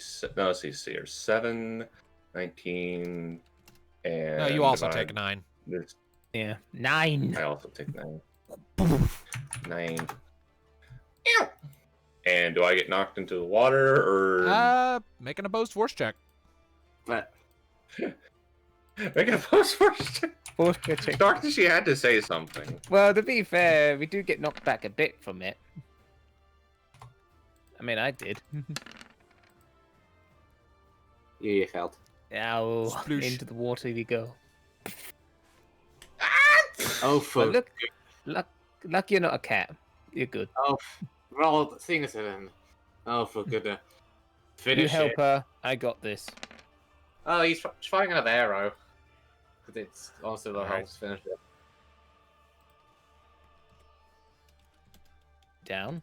All right, so that is 9 damage from the arrow to the owl.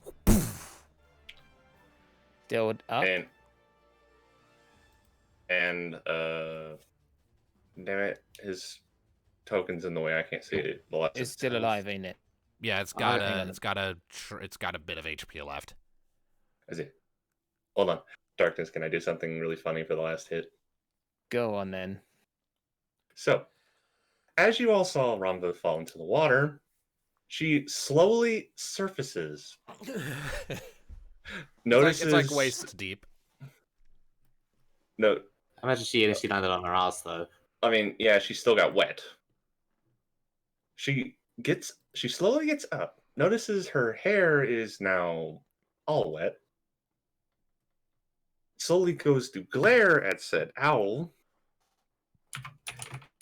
and throws the biggest chunk of ice she has done so yet, with a very loud and exaggerated scream.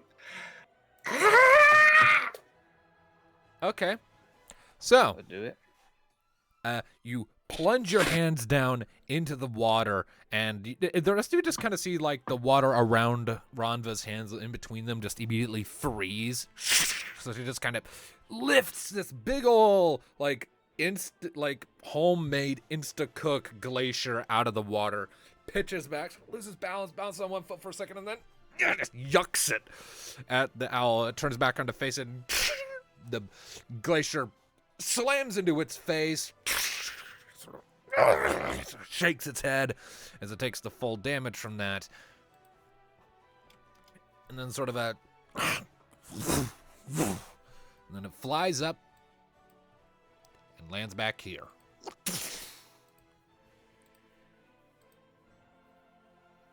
And it's done. Congratulations. Well, keep. Now, want to help me out? So, no, Yeah, Ronva that'll be is just, she's going to come out of the water.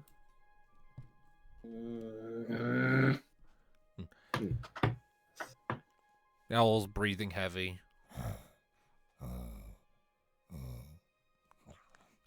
It goes to preen one of its wings. Yeah, it goes to preen its wings for a second, and then, after a moment, plucks one of the largest feathers and sort of tosses it over with its beak, and it drifts slowly across the water towards you.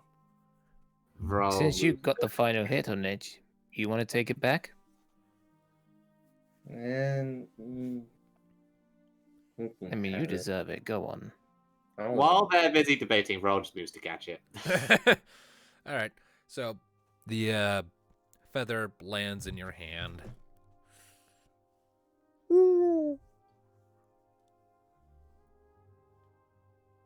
It matters little who presents. It is but proof of our success. Fair enough. Brawl looks up at the Great Owl. You have our thanks, Great Owl. We shall take our leave. Sort of nods its head. It is at around this time that the coral that was asleep begins to wake up.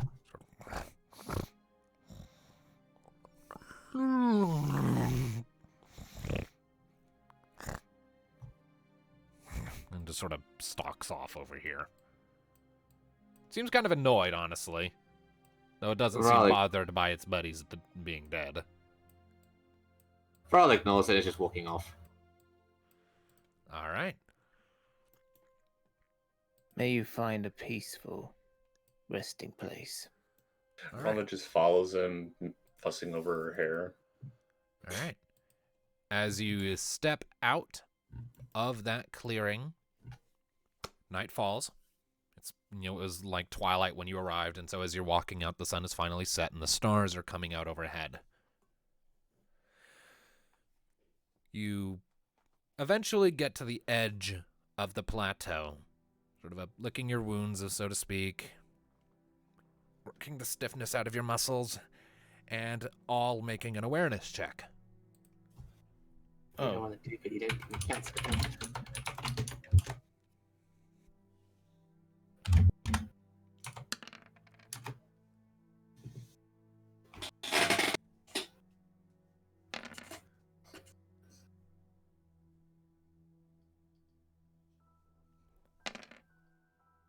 All right. Semrin and Vral both get it. Ronva's a bit too busy complaining about her destroyed robes and how wet she is. I'm so sorry, that sounded better in my head. As you're leaving the clearing, sort of getting to the edge of the plateau,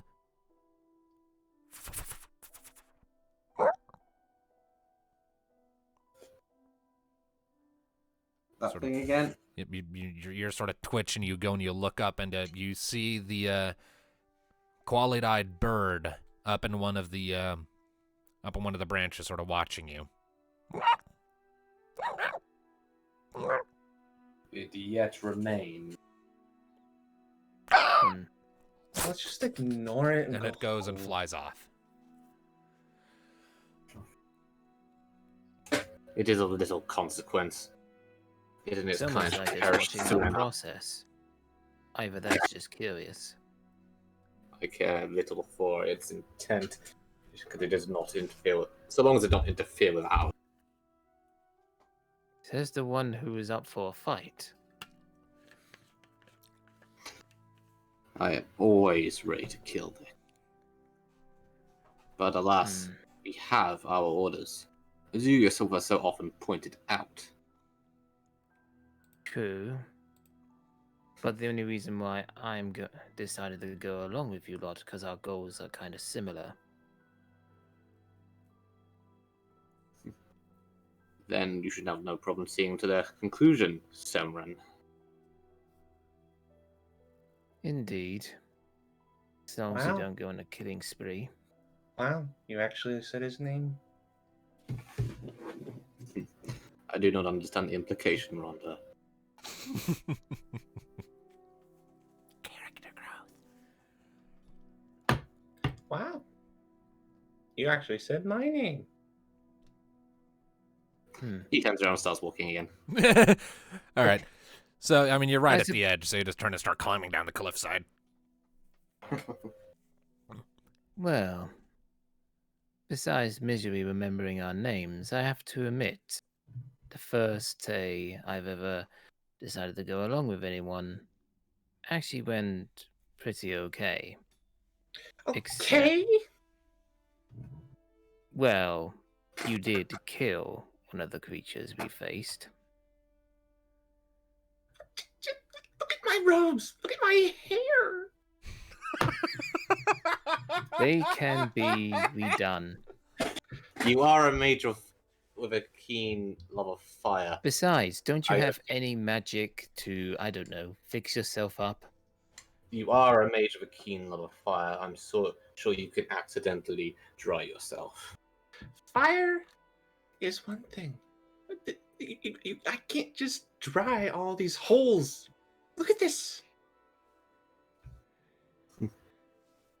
Your clothes would dry if you know how to do it. Without burning them. All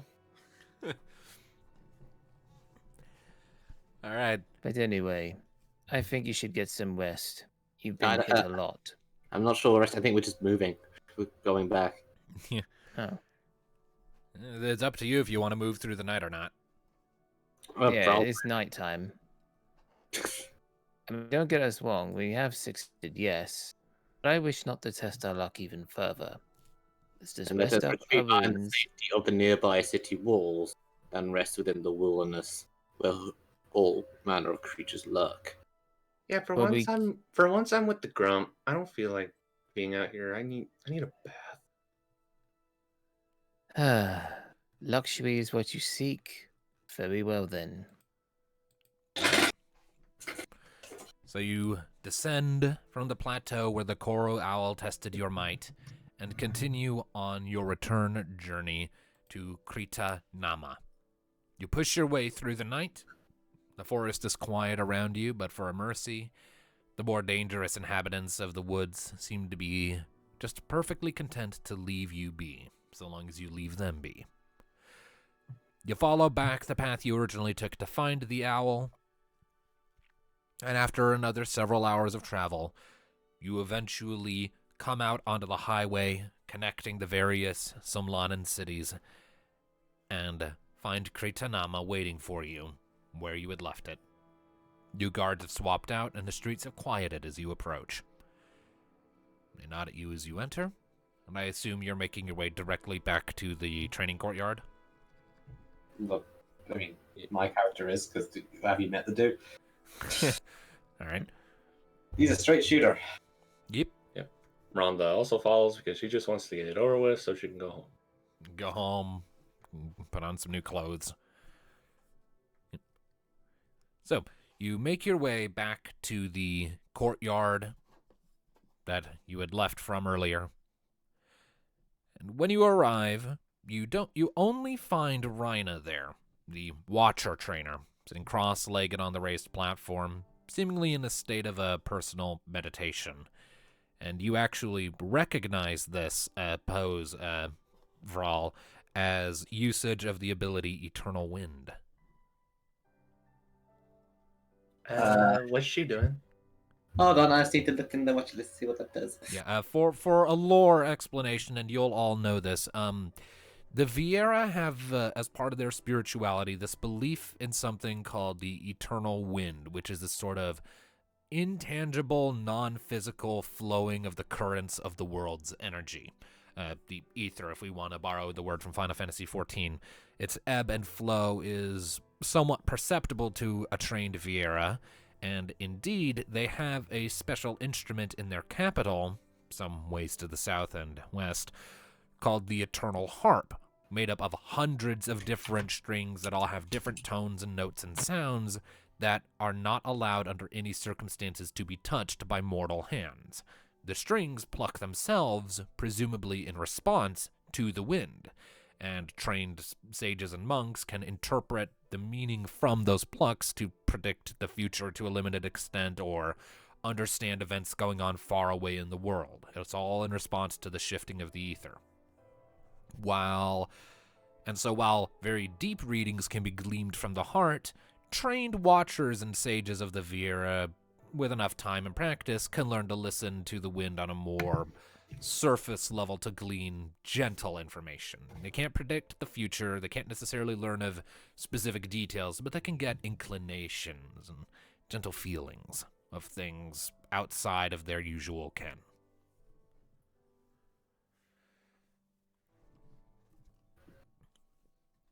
Basically, she's been spying on us using the wind. Kinda. And so as you are stepping into the courtyard, before you even have a chance to announce your presence, Rhina's eyes open, and she looks down at you. You are returned. I assume victorious? He silently holds out the feather. Rhina stands and walks down, takes the feather in one hand and looks it over for a bit. Her eyes glow a gentle green as she casts some spell or other, and the feather glows a gentle blue in response. After a few seconds, she gives a satisfactory nod. Indeed. 'Twould seem the Koru has indeed deemed you worthy. You fought admirably. Very well, then. I am. I shall gather the others. Wait here. There is one matter. What is it? For your command not to engage any of Hades' hordes. We did not, but there was a creature out there watching. What type of creature? Leathery bird, small, glowing eyes. A scout, then. Perhaps they mean to try and come here next. Perhaps. Thank you for bringing this to my attention. Now wait here. And she turns and slips away inside. And a few minutes later, she comes back out with Skyn and Yulmei, both looking to be rather sleepy, as you get the impression they were sleeping before. But they all park themselves where they had been, and you all line up as before, at attention. And this time it is Yulmei who steps forward. All right. In recognition of your efforts today, and of your success, as told through the feather of the Koru, you have all passed your trial, and as such, your training is complete. Skyn steps forward next. It couldn't have been easy. The Koru doesn't exactly take it easy on anyone, especially these days. So, count yourselves, so you should feel rather proud of yourselves. You earned a good victory. Here's hoping to more, eh? He's looking specifically at Senrin as he's saying this. I am honored. And then Rhina steps forward next. The days ahead are bound to be trying and difficult. Hades' minions are ever on the move, and the time will soon come that you face them yourselves. But for tonight, I bid you all go home and rest. Savor your victory. And come tomorrow, you will join the fray for real. Finally. You're all dismissed. Quetzalcoatl guard you, and wind guide you. Indeed. All right. And with your training officially deemed complete, and your time in the courtyard thus dismissed, is there anything else you wish to say or do before you scatter? As we're departing, Vral's going to kind of turn to look at Ranva and Semran and go, your company was adequate. Wow, that was almost a compliment. It's the nicest we ever get. Thank you. And you have been most helpful as well. Perhaps we should meet again on the field. I'm sure I could suffer it. Maybe I then I'll sure- maybe then I'll get you to be less grumpy. what could almost be mistaken for an ever so slight smirk appears on his lips. Picture got like, who knows? That would be the day. And he turns to walk. All right. Ranva leans down to Sarah. I totally got him to smirk. Indeed you did. Congrats. And with that, truly the mightiest of victories, as Ron is heading back to, or Vral, rather, is heading back to where his home is in the city, and the rest of you soon scatter to head to your own respective homes. That is where this little one-shot, the Chronicles of Eno Interlude, shall come to a close. And the thing is, things probably didn't end well for this little party. Well, if we No, ever we- do any other interludes, we can explore that further. But, And if you don't, it'll probably turn up in the game because it's definitely getting its own side quest now. indeed, maybe make it a DLC or something. I don't know. Hmm. But, as it is, thank you all, ladies and gentlemen, so much for tuning in. This was a fun little experiment. I'll be sure to get some feedback on how Watcher plays for my friends once we're done recording. Hopefully next week we'll be able to get back to the game proper. And, yeah, so thanks for tuning in, and we will see you next time. Toodaloo. Bye. Sarah.